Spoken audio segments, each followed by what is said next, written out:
tipper from Junaid Khan. He gets the big one. अस्सलाम वालेकुम everyone. Tough day था श्रीलंका के लिए। टेस्ट क्रिकेट में ये सिचुएशन आती रहती है। अनएक्सपीरियंस बॉलिंग जब होती है ना तो उसमें जो है वो फंस जाते हैं और थोड़ा सा उन पे ज़्यादा जो है वो बोझ पड़ जाता है। आप देख ले जो टेस्ट चल रहा है इसमें शाहीन थोड़ा बहुत एक्सपीरियंस है, बाकी चाहे वो पाकिस्तानी बॉलर खेल रहे चाहे वो श्रीलंका के, दोनों ही एक्सपीरियंस टीमें हैं बॉलिंग वाइज। बैटिंग में है जिस तरह मैथ्यूज़ है, सरफराज है, कई ऐसे प्लेयर है, लेकिन बॉलिंग वाइज जो है अनएक्सपीरियंस। फिर मुश्किल कंडीशन भी है, गर्मी भी है वहाँ पे। लेकिन देखा जाए ना तो 312 पे जब श्रीलंका टीम आउट की है, शुरू में कल का दिन जो स्पेशली था तो पाकिस्तान के 101 पे जब 5 आउट हुए तो लग ऐसा रहा था कि पाकिस्तान जो है वो फंस गया। और अमूमन यहाँ पे पाकिस्तान स्ट्रगल करता रहता है, चाहे वो 2012 में था, चाहे 14 में था, चाहे 16 में था, चाहे आज था। लेकिन जिस तरीके से सलमान और साउथ खेला है, साउथ स्टैंडिंग।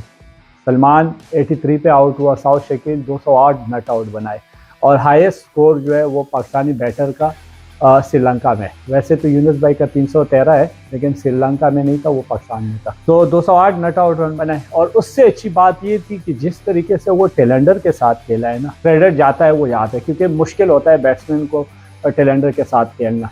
183 रन जो है उसने टेलेंडर के साथ जो है वो पार्टनरशिप बनाई, लाइक नुमान के साथ बनाए, फिर नसीम शाह के साथ, शाहीन के साथ, फिर इब्रार के साथ, तो थोड़े लेकिन टोटल जो है 183 के करीब जो है वो पार्टनरशिप बनी है टेलेंडर के साथ। तो जो डिफरेंट आया वो यहाँ पे आया। श्रीलंका टेलेंडर जो है वो इतने रन ऐड नहीं किए जितने पाकिस्तान के टेलेंडर ने किए। फिर मेंडस 5 आउट किए लेकिन 136 रन उसने दिए। तो ये देख ले कि जब जो भी बॉलर होता है वो जब चाहे मैन हो या साइड बॉलर, लेकिन जब वो 100 प्लस रन देते हैं और वो 5 आउट करते हैं तो टीम का टोटल जो है वो 400-500 ही होता है। और यहाँ पे भी आप देख ले कि 461 जो है वो बनाए।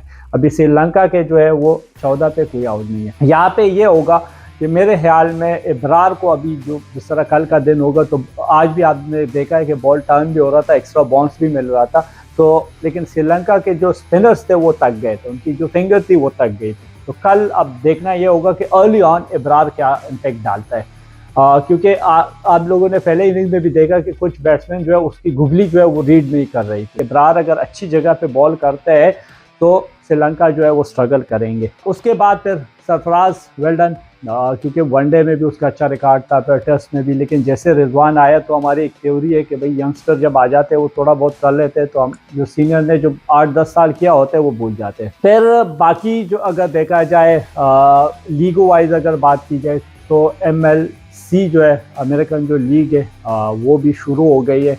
तो अब इसमें ये देखना होगा कि क्या इम्पैक्ट डालते हैं, क्योंकि एक आधा मैच जो मैंने देखा तो उसमें जो है वो जितने भी क्राउड आ रहे हैं तो वो मोस्टली हमारे एशियन है, चाहे वो इंडिया के और बांग्लादेश या जिधर जो क्रिकेट नेशन है वही वाले लोग आ रहे हैं। एक आधा जो गोरे भी आ रहे हैं तो वो इंग्लैंड, ऑस्ट्रेलिया और इन ममालिक के आ रहे हैं, न्यूजीलैंड के कई आ रहे हैं क्योंकि वहाँ पे न्यूजीलैंड के कई प्लेयर जो है वो खेल रहे हैं, लेकिन ज़्यादातर जो है वो एशियन है।